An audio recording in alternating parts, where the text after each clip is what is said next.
have with us today Mr. Chris Senegal. He is a real estate developer and investor here in the Houston area. Like I said before, he is one of the best in the city. So, Mr. Senegal, thank you so much for joining us today. No problem, man. Glad to be here. Absolutely. So, exactly what are we going to be doing today? I'm going to take y'all on a tour of some of my projects over here in Fifth Ward. Some of them is buying old buildings and renovating them and, making them nice.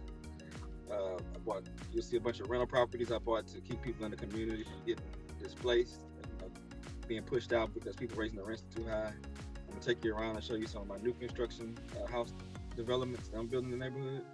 And just be here to answer any questions and give everybody a little bit of insight on the other side of real estate. Most people think when you're real estate, you just buy or sell houses to live in, but it can be a whole career on the investing side.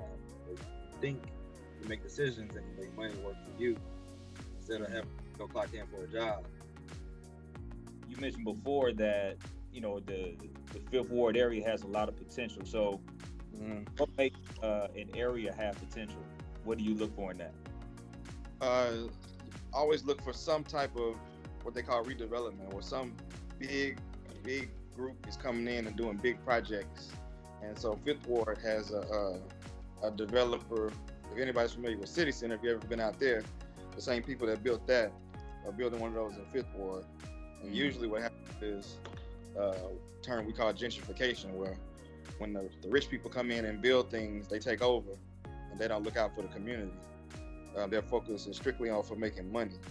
So my goal is to come in and buy up as much of the real estate as possible, make sure we don't continue that process. We control as much of everything that's going on in our communities as possible. Right. And one huge piece about real estate is ownership, building wealth. Do you feel like real estate is the best avenue to build wealth? When you think about how you make money, I always want to do something that people need, right? That's why barbers always been busy. People always need their haircut. That's why restaurants always been busy, because people got to eat, in grocery stores. And then people always have to have somewhere to live, no matter what. So real estate is definitely one of those industries where, it's always going to be money to be made in. Absolutely. Man, that's amazing. Man, I kind of want to go back. So talk a little bit about where exactly you're from, where you went to school, and how you got into real estate.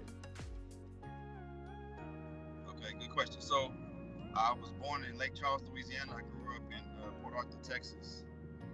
And I went to Southern University in Baton Rouge, HBCU in Baton Rouge, Louisiana. And I majored in engineering. And,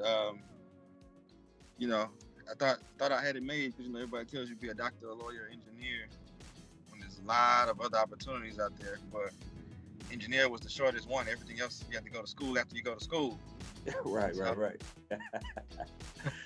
I was like, I'm gonna do the 4-year plan. Got out and I got a job. It wasn't for me. Even though I was good at math, I was good at problem solving, which is all engineering really is.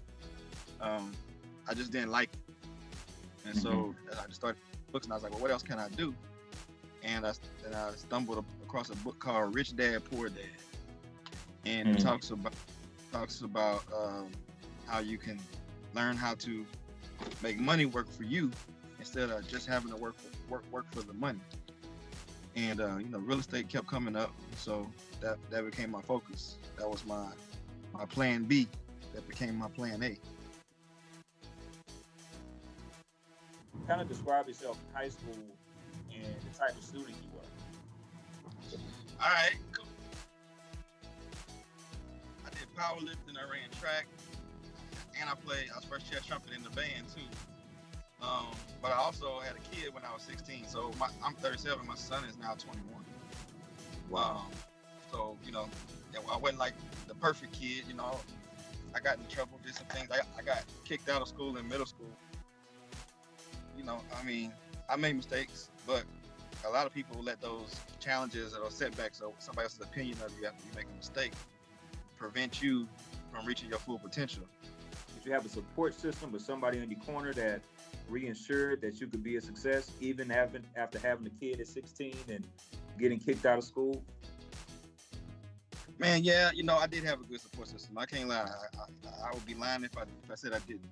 My parents were very strict, very straightforward. But when it happened, you know, they said, "Well, you made a mistake." So, so it actually made me a lot more responsible because then I had a kid to take care of. So all of my friends was going to football games. I was working at Taco Bell, serving tacos to them when they after the game was over. So it's just everybody's dealt a different set of cards, and you got to figure out how to play it. Nice. Now, we talked about earlier how you got into real estate and some of the major attributes you need to have. What do you like least about what you do? It's always a challenge, especially when you're doing something where a lot of other people aren't doing it. So I enjoy it, but it's still the biggest stressor. It's trying to figure things out. Like I said, that goes back to that mindset I was talking about of being what you call entrepreneur, where you're always constantly solving problems. You're always constantly dealing with challenges that you wouldn't expect. Like for instance, when I wanted to build those houses I just left, I went to a whole bunch of lenders, a whole bunch of banks, a whole bunch of investors, and everybody kept telling me no. So it was like literally, I went to 23 different groups, and they all told me no. And most people would stop after 4 or 5 people and say no, that's a bad idea. But I just decided to keep sticking with it until I got it done. And so that took over a year just to get the money I needed together to get it done. So that happens all the time. Absolutely. All right, Mr. Senegal, Miles Ahead Scholars, we are out. Once again, thank you so much, sir. We'll see you soon.